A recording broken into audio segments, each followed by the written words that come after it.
데일리랑 숙제한 거랑 한번 검사를 좀 해볼게요. 어디 한번 봅시다. 이거는 상관없어. 이렇게 써도 돼. 얘는 녹여. 아니 이건 뭐야? 응? 저건 로딩 중. 이거 다 만든. 잘했어요. 그다음.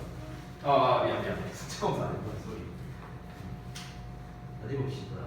나머지는 다 발전도 사용하는데 여기 잘 어울리는 검사가 아, 그럴 수 있겠네. 이거 제가 좀 이따가 말할게요. 그리고 얘는 여기에 나왔는데 왜 이걸 썼어? 이거는 메리 크리스마스 때 그거고.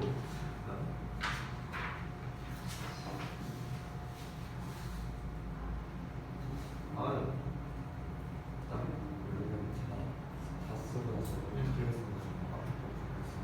그랬구나. 표시도 잘했네. 잘했어. 오케이. 아주 잘했어. 자, 그 다음에 스림 한번 볼까?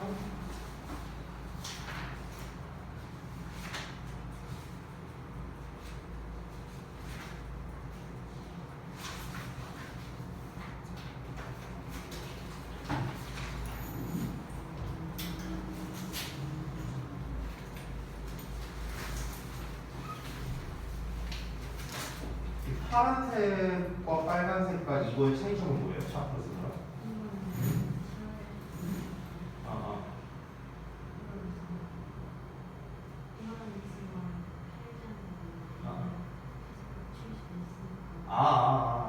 그런 거였구나.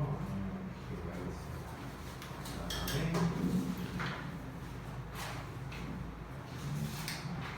생각해보니까 이거 채점을 못했겠구나. 얘는 밥 찍어줬어. 밥 찍어줘줘야 돼. 알겠습니다. 고생했습니다. 그러면은 데일리 테스트는 좀 간략하게만 이제 피드백을 좀 진행을 하고, 그리고 오늘 진도 나가고, 그 다음에 이따가 이제 또 이제 문제풀이랑 이제 개별 첨삭하는 시간이 있을 때 그때 제가 답지를 좀 별도로 좀 준비를 해드릴 테니까 여러분께서 숙제하신 부분에 대해서 구문 분석은 안 돼 있기 때문에 그 구문 분석이랑 이제 영어식 어순 배열한 거 있죠? 그거는 제가 다 별도로 좀 봐드릴게요. 알겠죠? 그리고 이제 여러분 이제 첨삭 다 끝나고 나면은 이제 오늘 분량 또 이어서 하시면 되겠습니다. 자, 보자. 잠깐만요.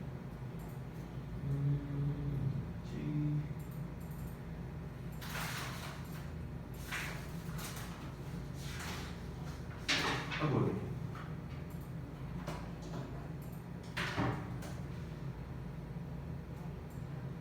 자, 그러면은 한번 같이 보겠습니다. 원래? 죄송해요. 분필을 안 들고 있어요. 네, 잠깐만.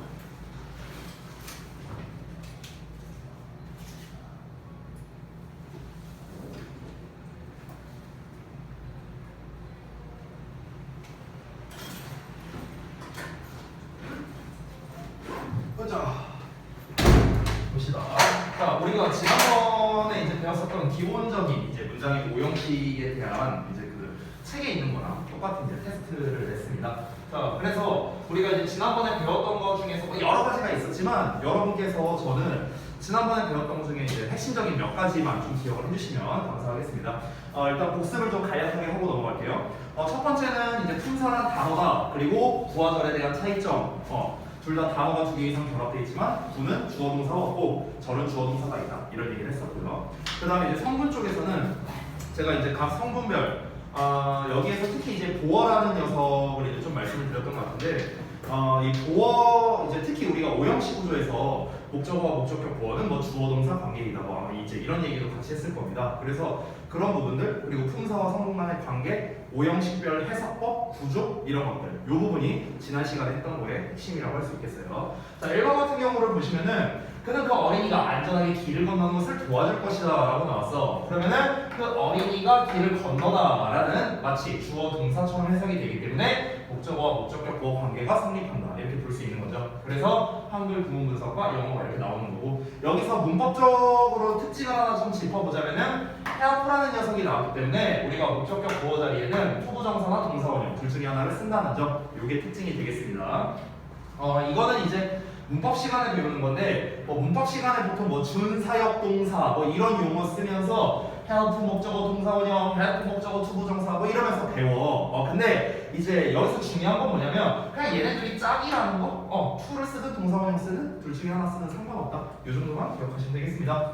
두 번째, 제이크는 보충 수업 후에 피곤해졌다. 자, 그럼 피곤해졌다라고 나왔는데 피곤함이라는 어떤 상태를 나타내는 말과 뭐뭐해지다 라는 말이 이제 결합이 된 거죠. 그래서 얘가 형용사 보어가 되는 거고 얘가 동사가 되기 때문에 보어 동사 이렇게 표시를 한 겁니다. 자, 우리가 뭐뭐해지다라는 단어가 여러 가지가 있는데 여기서 대표적인 게 이 get이라는 단어예요. get. 그래서 힌트 단어로 get이 주어졌고 뭐뭐해졌다라고 나왔으니까 과거형인 got을 써줬다라는 거 요거. 그리고 두 번째 포인트는 피곤함을 당하는 거잖아, 제이크가. 그러니까 우리가 과거 분사형인 tired라는 형태를 썼다는 거. 요 두 가지가 주된 내용이 되겠습니다. 자, 그다음에 세 번째.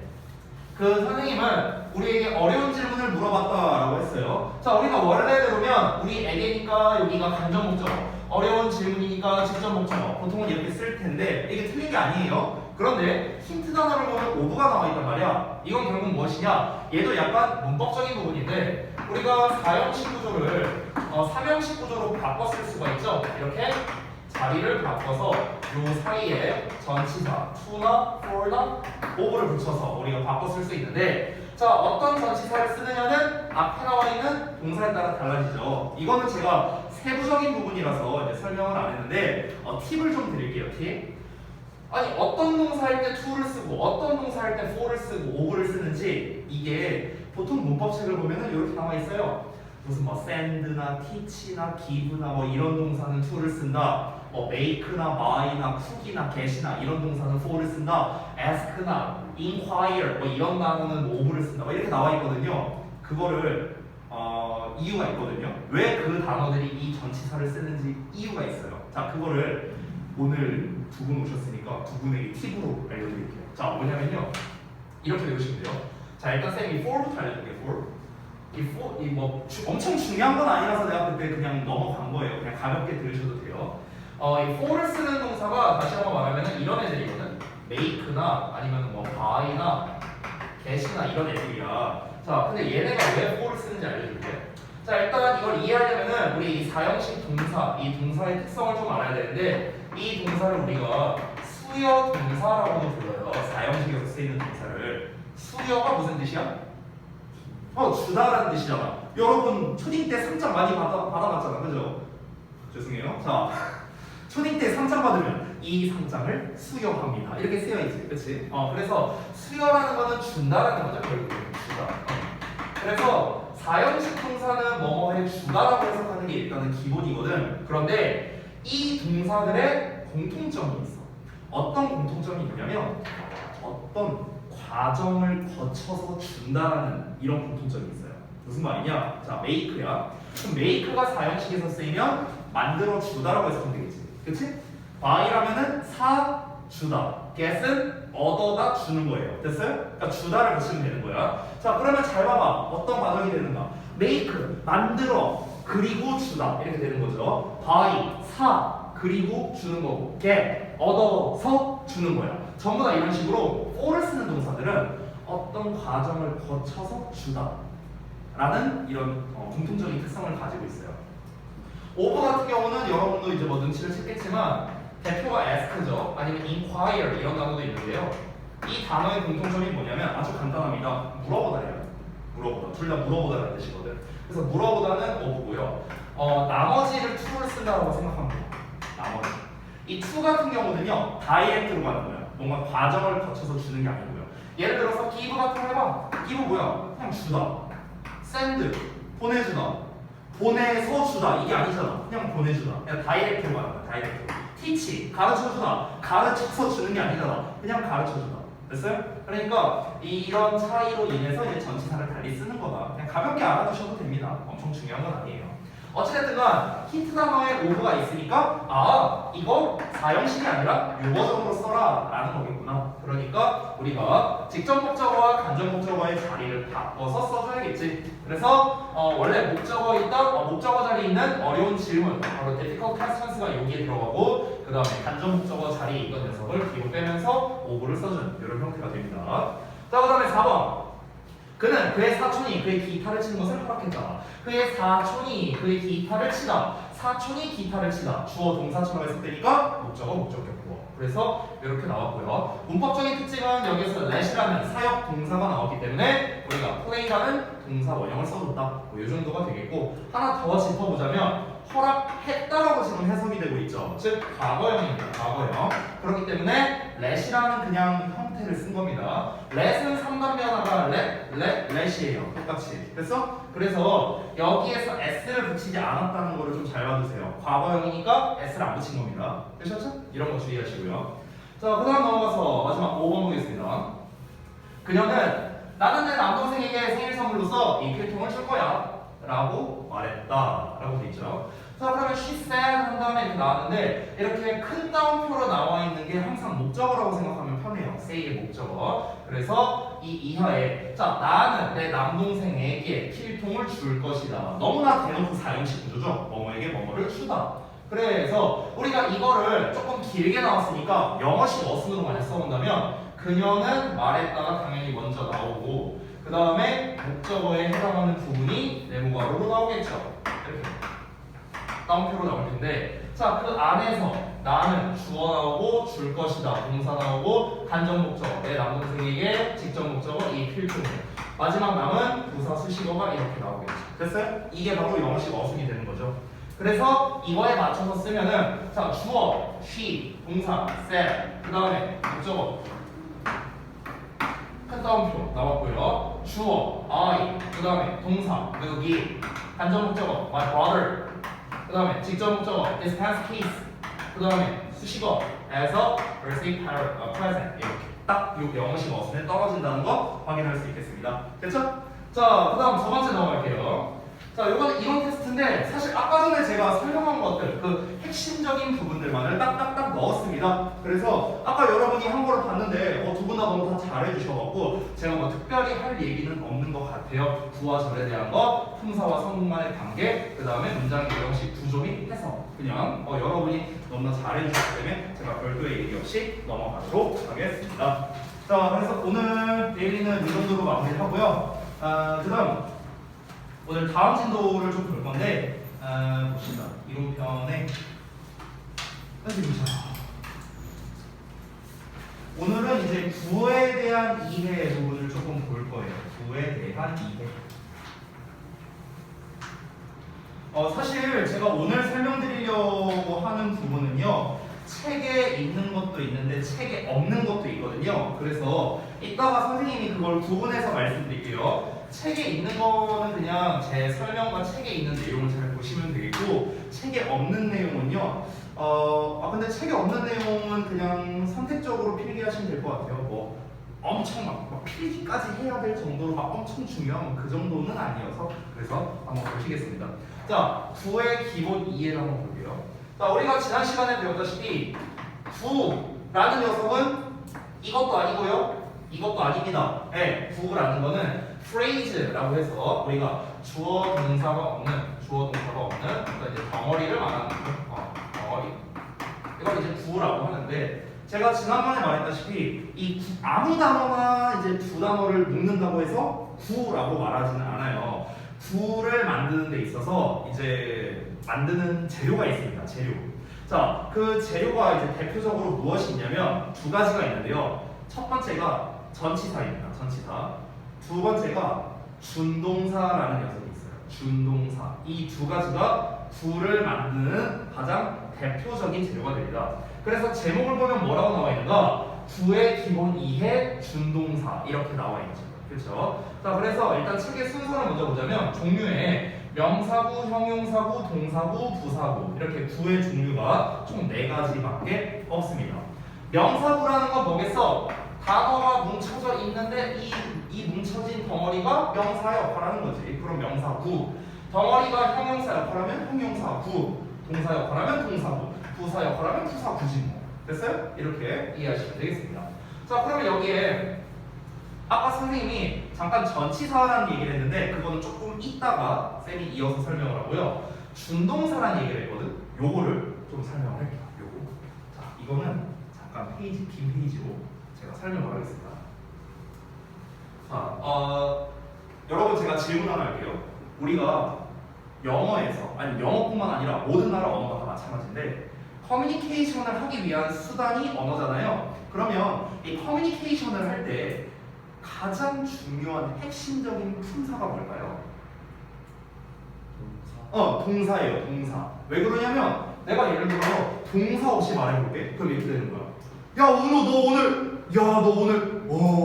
오늘 뭔 말하려는지 알 수가 없어요. 그쵸? 내 말투로 판단할 수밖에 없는 거잖아. 이거는 그치? 근데 내가 예를 들어서 너 임마 송은호 너 오늘 너 왜 이렇게 잘생겼어? 이럴 수도 있는 거잖아. 그러니까 이거는 뭐야? 내 말투만 갖고 판단할 수가 없어요. 아니 동사를 들어보기 전까지는 알 수가 없는 거예요. 그렇죠?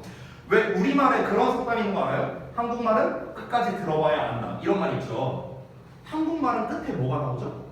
동사가 나오기 때문에 그런 거예요. 됐어요? 그러니까 결국 언어, 즉 커뮤니케이션에서 가장 중요한 역할을 하는 게 바로 동사라는 걸 우리는 너무나 잘 알고 있습니다. 자, 그래서 이 동사라는 녀석 자체가 커뮤니케이션의 핵심이다 보니까 워낙 중요한 특징들이 많이 있는데 이 동사에서 따와서 새로운 집단을 만들었어요. 왜냐면은 동사라는 것 자체가 굉장히 이 커뮤니케이션에서 유용하니까. 그래서 이 동사의 특징들을 쏙쏙쏙쏙 빼와갖고 새로운 집단을 만들었는데 그 집단을 우리가 뭐라고 하는가? 바로 준동사라고 불러요. 준동사. 자, 그런데 여러분들 여기에 준이라는 말이 이제 이렇게 붙어 있는데요. 여러분이 실제로 문법, 어법을 공부를 하다 보면은 준이라는 말이 붙어 있는 거를 꽤 많이 듣게 돼요. 준동사, 준사역동사, 뭐 아니면 준부정어 이렇게 준이 붙은 말을 많이 듣는데 다 똑같은 뜻이고 준이 무슨 뜻이냐면은 비슷하다라는 뜻이야, 얘들아. 비슷하다. 알겠니? 그래서 준동사란 결국엔 무엇이냐면은 동사와 비슷하다라는 뜻이야. 동사와 비슷하다. 자, 근데 얘들아 이 비슷하다라는 말 자체에 함정이 있어요. 수빈이 혹시 그 위아래로 혹시 뭐 형제자매 있어요? 어떻게? 언니 있어? 언니 혹시 몇 살이에요? 고2? 아 그래요? 그러면은 수빈이는 혹시 좀 실례지만 좀 질문 하나 드릴게요. 수빈이는 본인이 생각하기에 자기랑 언니랑 닮은 것 같아요? 아니요? 너가 더 예쁜 것 같아? 알았어. 자, 그렇게 넘어갈게. 참고로 지금 영상 촬영 중입니다. 네, 넘어갈게요. 자, 은호는 혹시 있나? 저 동생 있어요. 남동생이야, 여동생이야? 여동생. 여동생이야? 자, 그럼 예를 들어볼게. 만약에 내가 어느 날 은호 여동생이 학원에 왔어. 근데 은호랑 너무 똑같이 생긴 거야. 예를 들어서. 그래갖고 내가 은호야 이랬어. 그건 내가 좀 이상하겠죠? 아무래도 성별을 착각한 거니까. 어찌됐든가.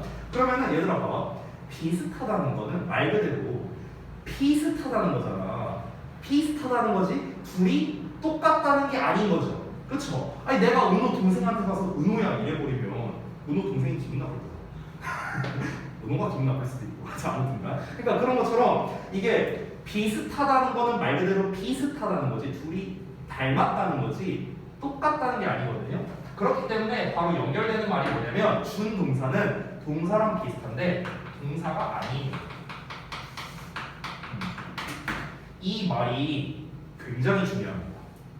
이거는요 여러분이 영어 문법을 배우는 한 평생 알아야 되는 내용이에요. 이건 고3까지도 아니에요. 대학생 가서도 써먹습니다. 자, 잘 들어보세요. 준동사는 뭐냐? 동사랑 비슷해요. 근데 동사는 아니에요. 동사는 아니에요. 됐어? 그럼 동사가 아니라는 말은요 우리가 어떻게 해석을 할 수 있냐면 동사는 뭐뭐다라고 해석하죠. 그렇죠? 그럼 이 준동사는요 뭐뭐다라고 해석이 안 되겠네? 동사가 아니니까. 그리고 또 동사 자리에도 써서는 안 되겠네? 맞지? 동사가 아니니까. 됐어요? 이런 특징을 가지고 있다. 그러면 반대로 선생님 그러면 동사랑 비슷하다고 하셨는데 뭐가 비슷한가요? 라고 물어본다면 크게 두 가지가 비슷합니다. 첫 번째는 형태, 생김새가 비슷하고요. 두 번째는요 특징이 비슷합니다. 특징.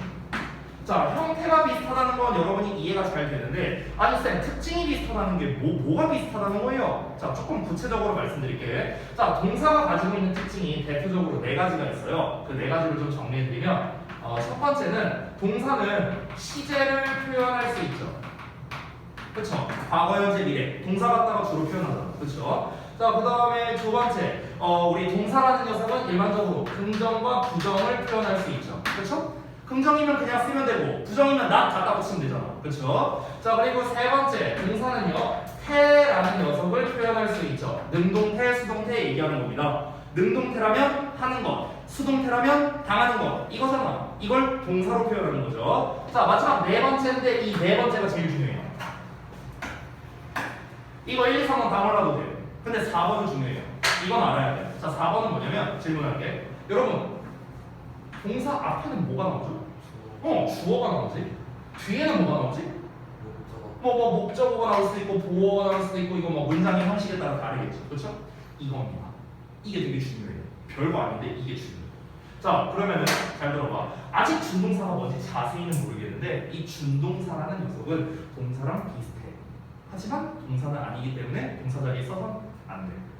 그러면서 이 준동사도 시제를 표현할 수 있고, 준동사도 긍정, 부정을 나타낼 수 있고, 준동사도 능동태, 수동태를 나타낼 수 있고, 준동사도 앞에 주어가 오고 뒤에 목적어나 보어가 온다는 거예요. 똑같이. 오케이? 이런 특징을 가지고 있습니다. 여기에서 하나 제가 알려드릴 게 있는데, 자, 이건 안 쓰셔도 돼요. 준동사도 앞에 주어가 올 수 있다 했죠? 이 주어의 이름을 지어줬어요. 혹시 아세요? 잘 모르겠어? 근데 들어봤을 거야 아마. 이 준동사의 주어를 뭐라고 부르느냐?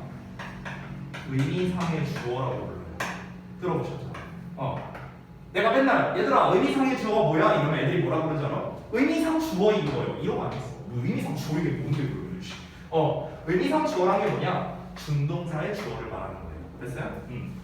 자, 그래서 용어는 여기까지 하고, 쌤 그래서 준동사라는 게 좀 구체적으로 그래서 뭡니까? 준동사라는 게 뭐가 있습니까? 자, 준동사에는요 크게 종류가 세 가지가 있습니다. 근데 이 세 가지는요 여러분이 다 알고 있는 거예요. 이미 너네가 다 알고 있는 거야. 그걸 하나씩 소개해 줄게요. 자, 첫 번째 부정사입니다. 두 번째 동명사. 세 번째 분사입니다. 됐어요? 이 세 가지를 묶어서 우리가 준동사라고 부르고요. 조금 더 세분화해서 쌤이 구분을 해볼게요. 이 부정사는 크게 두 종류가 있고, 동명사는 하나, 분사도 두 종류가 있습니다. 자, 한번 퀴즈 해볼까? 분사는 무슨 분사, 무슨 분사? 이거 너네가 알고 있을 것 같은데. 현재 분사, 과거 분사. 그렇지. 이미 잘 알고 있네. 오케이. 얘는 어떨까? 자, 하나는 제가 미리 말할게요. 투부정사. 자, 이거 내가 말했다. 나머지 하나 뭘까요? 아씨, 맞추면 재미없는데. 어떻게 알았지? 네, 맞아요. 원형부정사예요. 자, 근데요, 여러분, 잘 그 종류를 썼는데 이 투부정사, 특히 이제 투부정사와 원형부정사는요, 솔직히 엄청 그렇게 구분까지는 안 하셔도 돼요. 솔직히 말하면요. 근데 현재 분사랑 과거 분사의 구분은 좀 중요합니다. 자, 어찌됐든 간에 투부정사, 원형부정사, 동명사, 현재 분사, 과거 분사 얘네가 전부 다 뭐다? 동사랑 비슷해요. 근데 동사는 아니야. 이런 특징을 전부 다 가지고 있어요. 그래서 이게 중요한 겁니다. 자, 그런데 지금까지 선생님이 설명한 이 내용들은요 사문법에 가깝습니다. 사문법. 자, 우리가 지금 배우고자 하는 건요 어문법에 가깝거든요. 중요한 건 뭐냐? 그러니까 이런 애들이 있다도 중요한데 중요한 건 뭐냐면, 아니 그래서 얘네가 해석이 어떻게 되는데, 그래서 얘네를 어디다가 써야 되는데, 이게 중요한 거잖아. 그렇죠? 그래서 그거를 알아볼게요. 자, 일단은 쌤이 이 하나하나의 용어의 설명을 좀 해줄게요. 용어. 여러분이 투 부정사, 원형 부정사, 이 부정사라는 용어는 많이 들어봤지? 부정사가 뭔 말인데? 뭔 말인데? 이 용어 설명을 해줄게요. 자, 부는 아니 부자고요. 정은 정해져 있다는 뜻이거든요. 사는 말씀 사자예요, 전부 다. 그래서 정해져 있지 않은 말 이런 뜻입니다. 뜻풀이를 하자면요. 그럼 정해져 있지 않다? 정해져 있지 않다는 게 뭐가 정해져 있지 않다는 거냐? 정확하게 말하면 해석이 정해져 있지 않다는 거예요. 이 부정사라는 게. 실제로 부정사를 영어로 뭐라고 하냐면요, infinite라고 불러요. infinite. 다수 아니에요. infinity가 뭐예요? 무한대잖아, 무한대. 그렇죠? 그럼 이 무한대라는 이유가 뭡니까? 해석이 무한대라는 거예요. 그러니까 즉 해석이 얘도 됐다, 얘도 됐다, 얘도 됐다 이걸 말하는 거야. 그래서 우리가 실제로 to 부정사를 to infinite라고 부릅니다. 그래서 부정사라는 거는 해석이 하나로 정해져 있는 게 아니라 이런저런 여러 가지 해석이 될 수 있다. 그래서 우리가 부정사 이렇게 부르는 겁니다. 그래서 실제로 이 부정사라는 녀석은요, 어떤 품사의 역할을 할 수 있냐면 얘는 명사도 되고 형용사도 되고 부사도 돼요. 그래서 이거를 우리가 문법 시간에 배울 게 부부정사의 명사적 용법, 형용사적 용법, 부사적 용법 뭐 이런 식으로 배운 겁니다. 저는요 개인적으로 문법 공부할 때요 용법이라는 말을 극혐합니다. 용법, 뭔가 벌써부터 배우기 싫잖아 말 자체가. 용법 이런 말 우리 쓰지 말자고요. 그냥 부정사가 동사가 아니라 명사, 형용사, 부사의 역할을 하는구나 이렇게 그냥 이해하자고요. 두 번째, 동명사입니다. 동명사는 아주 친절해요. 이름에 써 있어요. 동사를 명사로 바꿨다. 이 소리입니다. 그래서 명사예요. 간단하죠? 자, 분사 보겠습니다. 이 분이 무슨 뜻이냐면요. 나눌 분자예요. 여러분, 분수할 때 분이랑 똑같거든? 즉, 분사는 무슨 말이냐? 동사에서 파생되어 나뉘어진 말 이런 뜻이에요. 나뉘어진 말. 분사를 우리가 영어로 뭐라고 하냐면요. participle이라고 하거든요. participle. 여기 part라는 말 보여요? part가 뭐야? 부분이죠. 그러니까 나뉘어졌다 이런 의미가 되는 거예요. 그래서 우리가 과거는 영어로 past라고 하죠. 그래서 past participle 줄여서 pp라고 부르는 거예요. 됐어요? 이렇게 이제 용어 정리를 한번 해드렸습니다. 자, 그러면 더 나아가서 선생님, 근데 현재 분사, 과거 분사 이 두 종류가 있는데 왜 얘네들은 명칭이 현재, 과거예요? 왜 그런 거냐? 알려줄게. 자, 우리가 보통 분사라는 녀석, 특히 과거 분사를 먼저 볼게요. 과거 분사는 보통 동사에다가 ed형 붙이는 게 많죠. 그렇죠? 그러니까 이 언어학자들이 이름을 지을 때 어떻게 지은 거냐면은 야, 이거 분사 과거형이랑 똑같이 생겼네. 그러면 과거형처럼 생긴 분사 이렇게 짓자. 야, 그건 이름이 너무 길잖아. 그냥 과거 분사라 해. 헐. 그래서 과거 분사란 거예요. 됐어? 자, 그러면 ing는 어떻게 하냐? 깔맞춤 하자. 얘 과거잖아. 얘는 현재라고 하자. 그래? 현재 분사. 이렇게 만들어진 거야, 용어가. 그러니까 얘는 뭐 또 막 이런 애들이 있어요. 선생님, 현재 분사는 현재 시제에서 쓰고 과거 분사는 과거 시제에서 씁니다. 개소리 하지 마. 그러니까 이게 뭐냐? 시제랑 아무 상관없어요. 뭐 얘는 현재에서 쓰고 얘는 과거에서 쓰고 그게 아니고 생김새 때문에 이렇게 이름을 지은 거야. 알겠죠? 그러니까 실제 시제랑 아무 상관없습니다. 그래서 이제 분사라는 녀석은 이제 품사가 뭐냐? 얘는 기본적으로는 형용사의 역할을 하는데요. 때에 따라서 부사의 역할을 하는 경우도 있습니다. 기본은 형용사예요. 알겠죠? 자, 그러면 여러분 잘 보세요. 선생님이 쓴 세 가지 부정사, 동명사, 분사에서 동사의 역할을 하는 건 단 하나도 없습니다. 왜? 동사가 아니니까요. 됐죠? 제가 이 얘기를 계속해서 강조하고 있죠. 중요하기 때문에 그렇습니다. 자, 그러면 선생님이 지금 쫙 이렇게 준동사에 대한 설명을 다 전체적으로 한번 드렸는데요. 아까 말했다시피 우리는 지금 문법을 배우고자 하는 게 아닙니다. 이거는 이제 제가 용어, 준동사라는 거에 대한 전반적인 설명을 해드린 거고, 중요한 건 뭐냐면 아까도 말했죠. 그래, 얘가 뭐 이렇게 쓰이는 거 알겠어. 그래서 해석 어떻게 되냐고. 그래서 얘네를 어디다가 써야 되냐고. 이게 중요하다 했잖아. 그렇지? 자, 지난번에 우리가 배웠던 것 중에 품사와 성분 간의 관계 있었죠. 그렇죠? 이게 여기서 이제 중요해지는 거예요. 품사와 성분 간의 관계. 오늘 테스트 볼 거. 자, 명사는 주어, 목적어, 보어 역할을 하죠. 주목보, 주목보. 넘어갈게요. 자, 형용사는 보어나 수식어죠. 그렇죠? 부사는 수식어 역할을 하죠. 그렇죠? 동사는 당연히 동사고요. 자, 이렇게 역할을 합니다. 자, 그러면 여러분들 우리가 그대로 대입하면 돼요. 대입하면 돼요. 부정사가 명사 역할에, 그러면 주, 목, 보 자리에 들어가겠죠. 부정사가 형용사 역할에, 그러면 보, 수식어 이렇게 되겠죠. 부정사가 부사 역할에, 그러면 수식어. 됐어? 이렇게 되는 거야. 그러면 이론적으로 얘들아 어떠니? 우리가 영어 문장에 존재하는 성분은 이 5개밖에 없잖아. 그렇지? 근데 부정사는 여기 다 들어갈 수 있네? 동사 자리 빼고 다 들어갈 수 있는 거야. 됐어? 부정사는 그래서 인피니티인 거예요. 동사 자리 빼고 다 들어갈 수 있어요. 물론 어느 자리에 들어가냐에 따라 해석은 다릅니다. 왜? 영어는 위치의 언어니까요. 자리에 따라 해석이 달라지니까. 알겠죠? 자, 그 다음에 동명사. 동명사는 명사네? 그럼 당연히 여기 들어가겠죠. 그렇죠? 자, 분사는 형용사 또는 부사네? 그럼 분사는 여기 이렇게 되겠네요. 형용사, 보어, 형용사, 수식어, 부사, 수식어. 됐어요? 이렇게 되는 겁니다. 즉, 지금 제가 이렇게 간략하게 나열한 걸 보면은 동사를 제외한 다른 대부분의 영역에서 쓰이는 게 바로 준동사이다. 아니, 동사 제외하고 딴 자리에 다 들어갈 수 있는데 이걸 안 쓴다고? 이렇게 가성비가 좋은 거를 안 쓸 이유가 없죠. 그렇죠? 자, 그래서 이제 여러분께서 중요한 거. 자, 이제 어느 위치에 들어가야 되는지까지 간략하게 봤습니다. 그럼 이제 마지막으로 중요한 거. 그래서 해석을 어떻게 하는가? 이게 나왔죠. 자, 그걸 한번 볼게요. 자, 요거는 이제 품사별로 좀 나눠서 봐야 될 텐데, 명사일 때 사실 여러분이 이미 다 잘 알고 있는 내용이라고 개인적으로 생각합니다.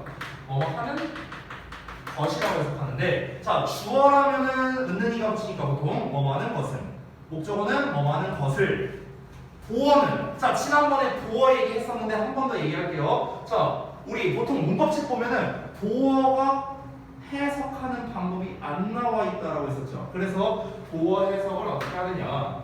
보어는 형용사 보어가 있고 명사 보어가 있잖아요. 그렇죠? 자, 형용사 보어는 보통은 뭐뭐 하게, 뭐뭐 하도록, 뭐뭐 하는 것을 뭐 이런 식으로 해석이 되거든요. 명사 보어는 뭐뭐로, 뭐뭐라고 또는 명사 그대로 이렇게 해석이 됐었어요. 지난번에 한번 설명했던 걸로 기억합니다. 자, 그러면은 얘가 만약에 보어로 쓰인다면은 그냥 뭐뭐 하는 것 그냥 그대로 해석이 되는 거예요. 뭐뭐 하는 것, 주어라면 뭐뭐 하는 것은, 목적어는 뭐뭐 하는 것을 이렇게 해석이 되겠죠. 자, 그 다음에 형용사. 형용사라면은 보어나 수식어로 쓰이는데, 자, 투부정사가 형용사로서 보어의 역할을 할 때는요, 이건 고1 때 보통 나옵니다. 중3 후반에서 고1 초에 나오는 내용이라서 이 내용은 생략하겠습니다. 형용사가 명사 꾸며주는 경우만 해석을 알려드리면 뭐뭐 하는, 뭐뭐 할 이렇게 해석이 됩니다. 자, 마지막으로 이제 부사로 쓰일 텐데 얘는 사실 해석법이 굉장히 많거든요. 그래서 가장 대표적인 몇 개만 써드리면 뭐뭐 하기 위해, 아마 여러분 교재에 써 있을 거예요. 이 해석법 아래 써 있을 거예요. 뭐뭐 하기 위해 또는 뭐뭐 해서 뭐뭐 하기에 등등등 여러 해석이 있습니다. 자, 그 다음에 동명사. 동명사는 아까 말했다시피 명사니까 해석이 똑같습니다. 뭐 하는 것이 되고요. 자, 분사는 이제 일단 기본은 형용사니까 현재 분사는 형용사로서 뭐뭐 하는 중인 이렇게 해석이 되고요. 과거 분사는 뭐뭐 되는, 뭐뭐 된 이렇게 해석이 되겠습니다. 일명 그래서 우리가 능동의 의미와 수동의 의미를 가지고 있다. 보통 이렇게 표현을 하죠. 됐죠?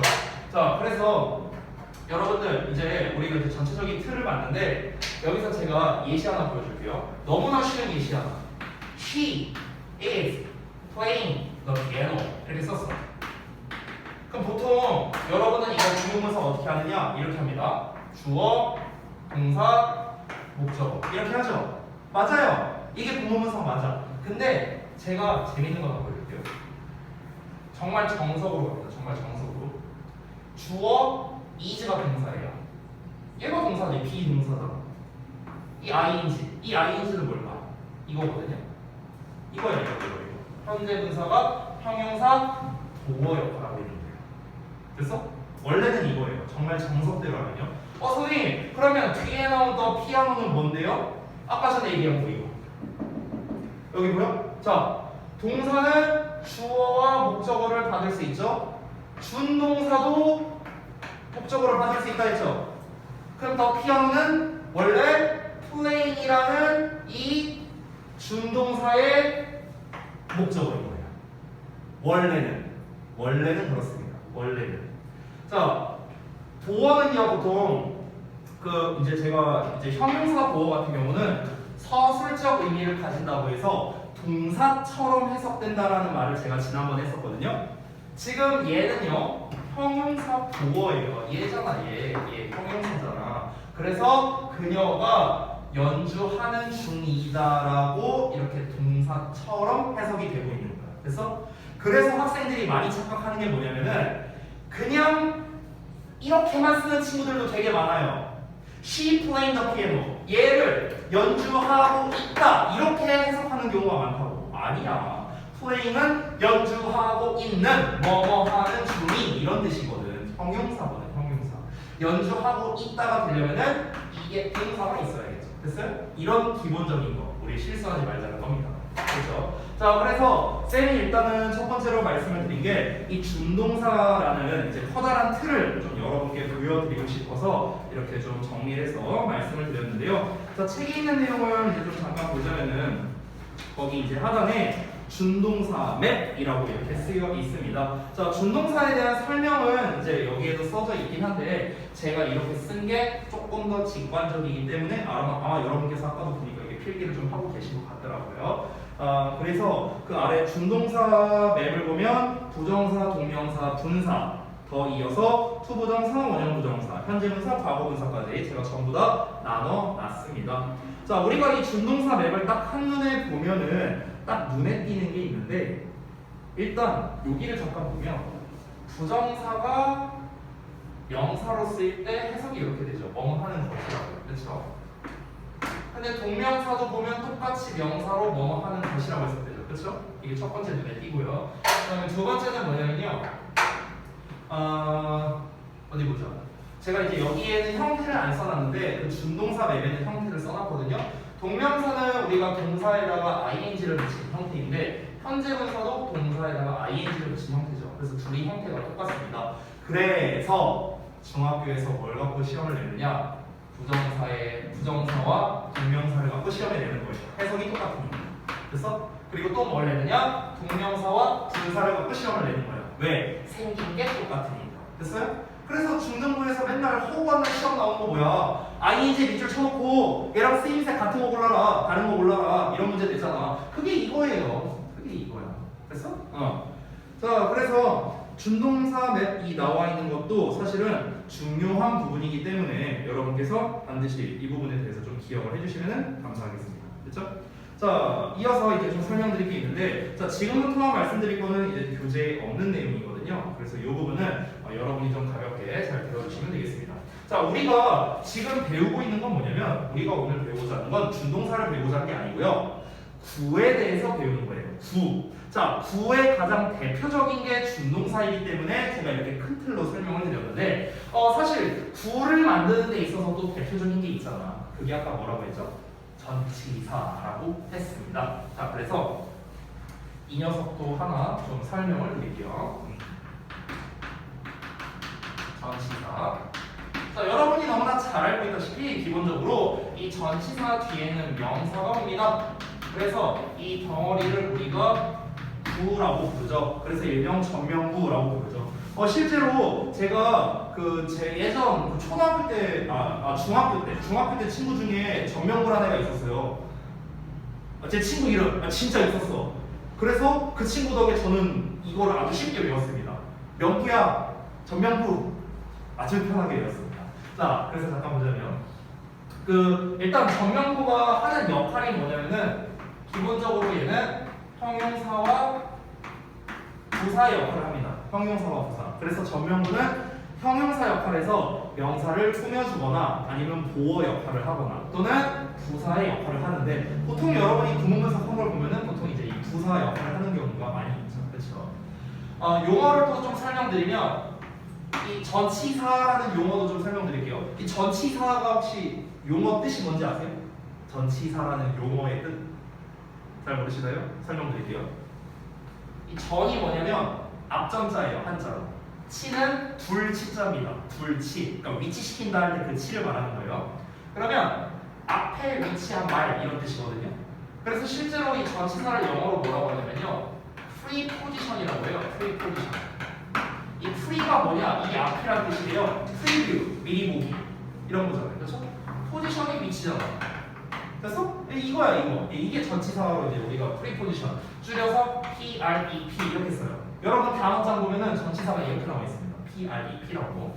자, 그래서 전치사가 뭐냐면 앞에 위치한 말이라는 건 명사 앞에 위치해서 덩어리로서 구를 만들어내는 역할을 한다라는 것 자체가 애초에 전치사라는 개념입니다. 좀 더 쉽게 접근하자면 우리말에 집에라는 말이 있어요. 예를 들어서 그러면은 우리가 영어로 쓰면 at home이라고 쓰겠죠. 그렇죠? 그러면 집은 명사고 애는 우리말로는 조사라고 부르죠. 그렇죠? 여기서 명사고 여기가 전치사가 되는 거예요. 됐어요? 그러니까 영어는 명사 앞에 이제 오는데 우리말은 명사 뒤에 오는 거죠. 그래서 굳이 말하자면 우리말은 전치사라는 개념이 없고 후치사의 개념이 되는 거야. 우리말은. 근데 영어는 전치사의 개념이 되는 거죠. at home. home at이라고 안 그러잖아. 그렇죠? 우리말도 애 집이라고 안 그러잖아요. 집 애라고 하죠. 그렇죠?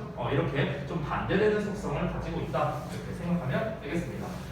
이 전치사와 명사에 대해서는 사실 이제 제가 설명드리고 싶은 게 뭐냐면 어감을 몇 개만 소개해 줄게요. 내가 또 너무 많이 소개하면은 여러분 또 까먹어.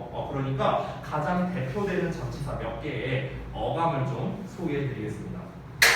선생님 친한 친구가 있는데요. 이 친한 친구가 고등학교 2학년 때 캐나다로 이제 유학을 갔었어요. 근데 이제 이 친구랑 전화 통화를 되게 많이 했었어. 근데 이 친구가 그 캐나다에서 고등학교를 다니는데 자기가 너무 힘들다는 거야. 어떤 게 힘드냐라고 물어보니까 막 수학 이런 건 되게 쉬운데 왜냐면 거기 캐나다 그 외국에서는요 보통 그 인수분해 여러분 아직 안 배웠겠구나. 인수분해 이런 걸 보통 우리나라에서는 중3 때 배우는데 그 해외에서는 고2 때 배우거든요. 그러니까 근데 얘는 이미 중학교 때 다 배웠으니까 막 껌이지 수학은. 근데 이제 영어 같은 경우가 문제가 뭐냐면 대부분 과제가 에세이를 쓰는 거예요. 근데 에세이를 쓰는데 문제가 뭐냐? 전치사가 너무 헷갈려 죽겠다는 거야. 이게 at을 써야 돼, in을 써야 돼, on을 써야 돼. 그냥 헷갈리다는 거야. 그래갖고 이제 내가 얘기했지. 야 그건 원어민들도 헷갈려해. 똑같은 거야. 왜냐면 내가 한번 퀴즈를 내볼게요. 여러분 한번 맞춰보세요. 나는 학교에 간다. 나는 학교로 간다. 나는 학교를 간다. 뭐가 맞을까요? 뭐가 맞을까? 정답은? 저도 몰라요. 나도 몰라. 저도 모르겠어요, 솔직히. 근데 우리는 세 가지를 다 쓰기도 하잖아요. 학교를 간다, 학교에 간다, 학교로 간다. 아니면 심지어 빼버려서 학교 간다. 이렇게 말하기도 하잖아. 그렇죠? 그러니까 아니 우리도 헷갈리잖아. 뭐가 정확하게 문법적으로 맞는지 모르잖아요, 여러분. 나도 몰라요. 똑같다는 거야. 그러니까 이거를 at이라고 해야 되는지 in이라고 해야 되는지 on이라고 해야 되는지 그들도 헷갈리다는 거예요. 그들도. 우리가 아주 정확하게 뭔가 학술적으로 예를 들어서 우리말에 애라는 거는 방향성을 나타내고 있고 막 이런 걸 우리가 알고 있어요? 아니잖아. 그렇잖아. 그러니까 이거를 이 전치사라는 개념은요 좀 사실 강사인 제 입장에서는 사실은 좀 되게 성의 없는 답변이 될 수도 있는데 이거를 하나씩 설명을 하기에는 너무 방대해요. 너무 많아. 여러분이 사전에다가 in 하나만 치면요 이만큼 나올 거예요. 이만큼.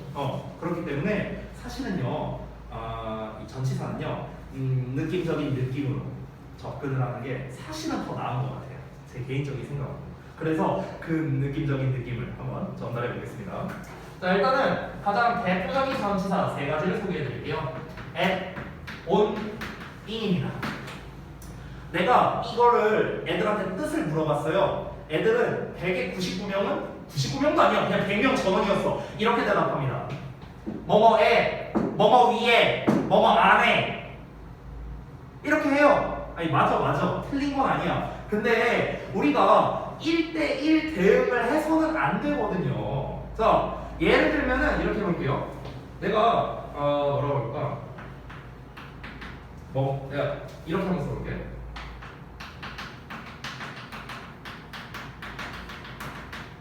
자, 영어로 어떻게 쓰죠? 뭐뭐에 관심이 있다. 수거가 뭐죠?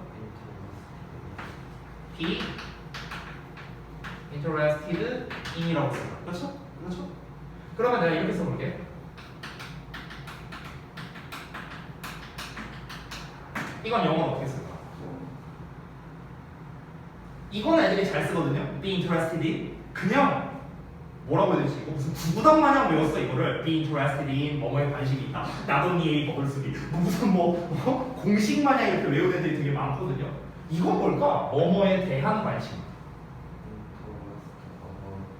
자, interest 이렇게 지금 말했죠, 그렇죠? 이게 바로 전형적으로 전치사를 잘 모르는 학생들이 이제 이렇게 답하는 거예요.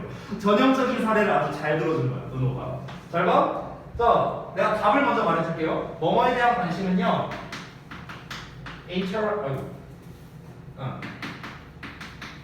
interest in입니다. 이 in이요, 뭐뭐에 대한이에요. 됐어요? 근데 여러분은 왜 about을 썼을까? 이유는 아주 간단하죠. 뭐뭐에 대한은 그냥 about이에요. 그냥 1대1 대응이 돼 있는 거예요, 여러분한테. 그러니까 이렇게 쓰는 거예요. 실제로 고등부에서도요, 이렇게 쓰다가 틀려요. 이렇게 쓰다가 틀려. 그러니까 우리는요, 어떤 전치사를 볼 때 아주 단순하게 생각을 하고 있어서 이런 문제가 발생하는 거예요. 뭐뭐에는 at, 뭐뭐 위에는 on, 뭐뭐 안에는 in, 뭐뭐에 대해서는 about. 이렇게 그냥 아주 단순하게 무슨 수학 공식 외우는 것 마냥 이게 함수가 아니에요. 뭘 넣으면 뭘 넣으면 이게 아니거든. 근데 우리가 단순하게 이렇게 접근을 하려고 하다 보니까 이런 문제가 생기는 거야. 여기서는 in이 뭐뭐에 대한이거든. 그러니까 전치사라는 거는요, 여러분 무조건 있든 이런 게 없어요. 이런 게 없어. 얘가 뭐뭐에 대해서라는 뜻이 될 수도 있어요. 온도요. 뭐뭐에 대한도 되고요. 뭐뭐에도 되고 뭐뭐에서도 되고 엄청 많아요. 그거를 일일이 모든 상황별로 다 외울 건가요? 정말 죄송한데 영어를 지금 20년 가까이 공부한 저도 다 못 외웠어요. 저도 몰라요.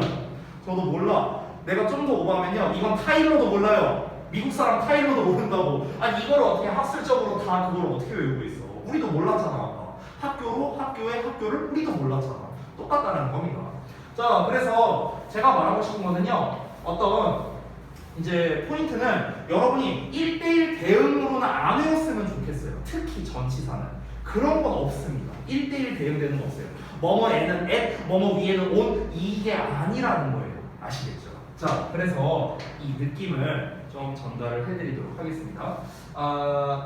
오늘 제가 소개해드릴 거는 딱 2개 정도만 소개해줄게요. at, on, in 시리즈 하나랑요. 그 다음에 on, above, over. 너무 많이 하면 안 되니까 딱 요 두 세트만 제가 좀 정리해서 설명을 드릴 건데 시간이 좀 많이 지났으니까 잠깐 쉬었다가 요 부분 이어서 설명해 드릴게요. 됐죠?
쉬었으니까 쉬는 시간이 아니라 다 먹는 시간을 했습니다.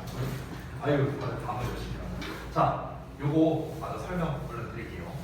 자, 이어서 보겠습니다. 요 느낌적인 느낌을 제가 알려드린다고 했죠. 한번 볼게요. S는 어떤 느낌이냐면요. 요런 느낌? 여러분이 보면서 저게 뭐야 이럴 거예요. 아니 괜찮아, 설명 다 해줄게.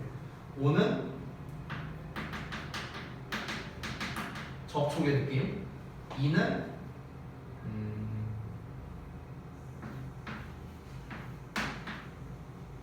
이런 느낌? 이런 느낌이 됩니다. 자, 약간 그림으로서 표현했는데 이게 뭔 말인지 설명해 줄게요.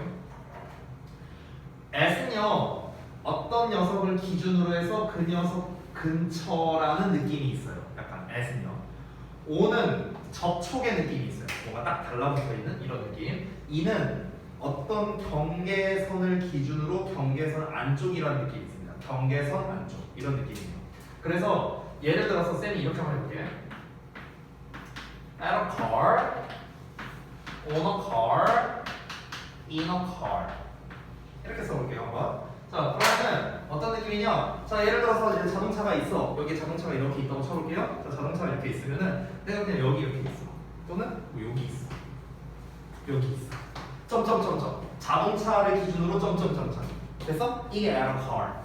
on a car는 내가 차에 이렇게 기대 있다거나, 차 위에서 내가 누워 있다거나, 어쨌든 차랑 접촉해 있어. 됐어? 이게 on a car.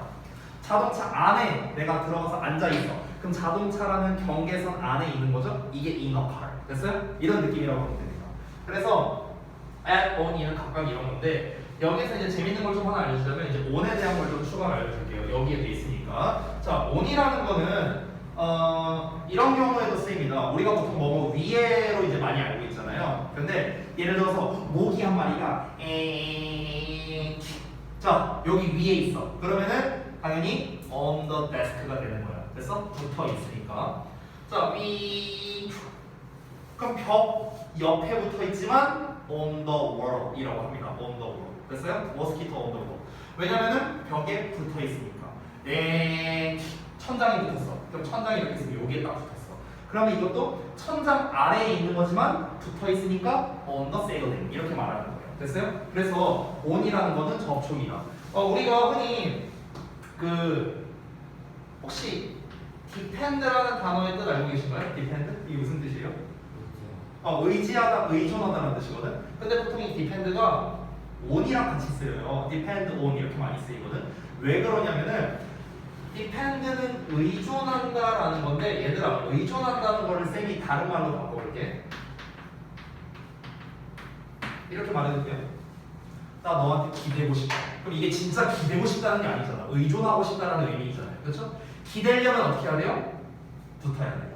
접촉해야 돼요. 그래서 오늘 쓰는 거예요. 됐어? 그러니까 이게 다 이유가 있다라는 겁니다. 자, 그래서 at, on, in에 대한 거는 좀 이런 느낌이고, 자, 이게 지금 제가 말씀드린 요 느낌들은요, 전부 다 약간 공간적인 느낌으로서 이제 말씀을 드렸죠. 시간적인 느낌에서도 우리가 이런 애들을 많이 쓰죠. 시간에서. 그래서 보통 at은 시각을 표현할 때 at을 많이 쓰고, on은 어떤 날짜를 표현할 때 on을 많이 쓰고요.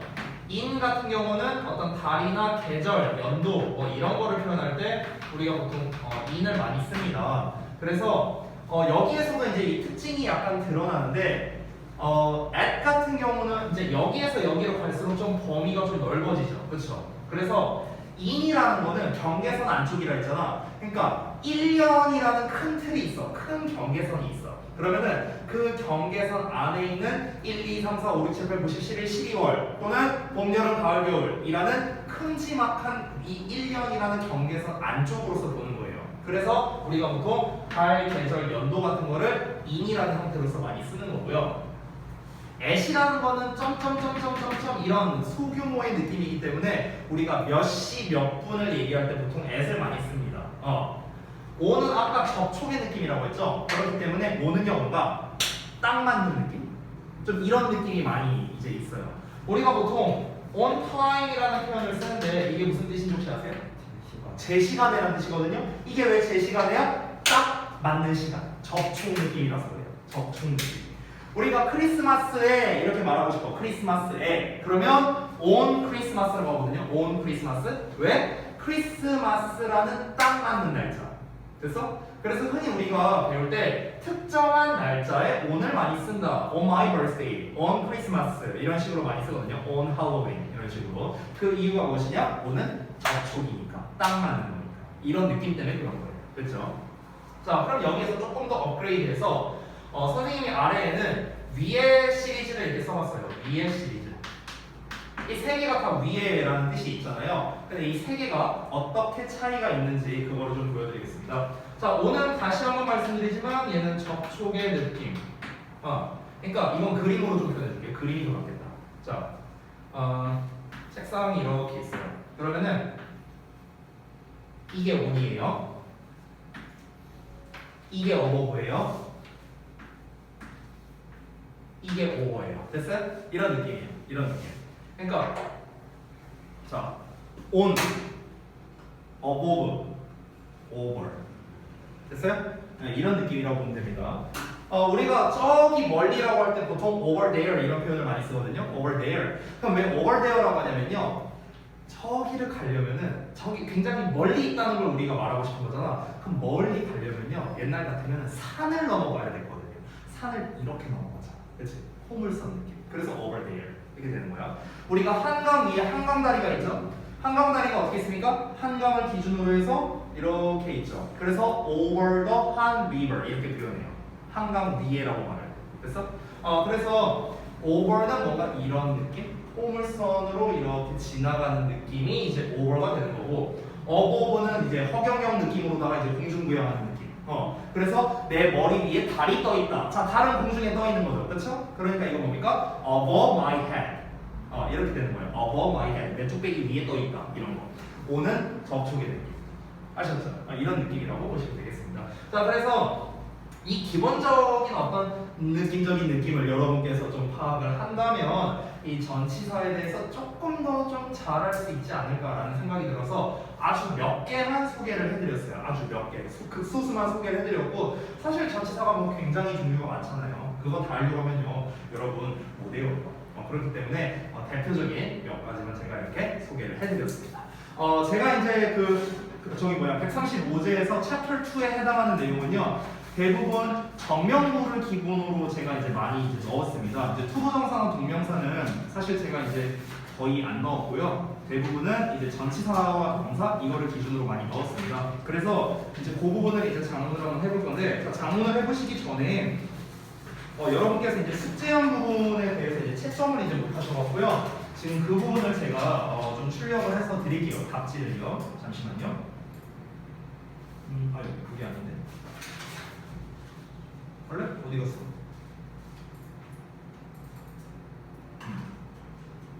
여러분이 보자. 1에서 3까지.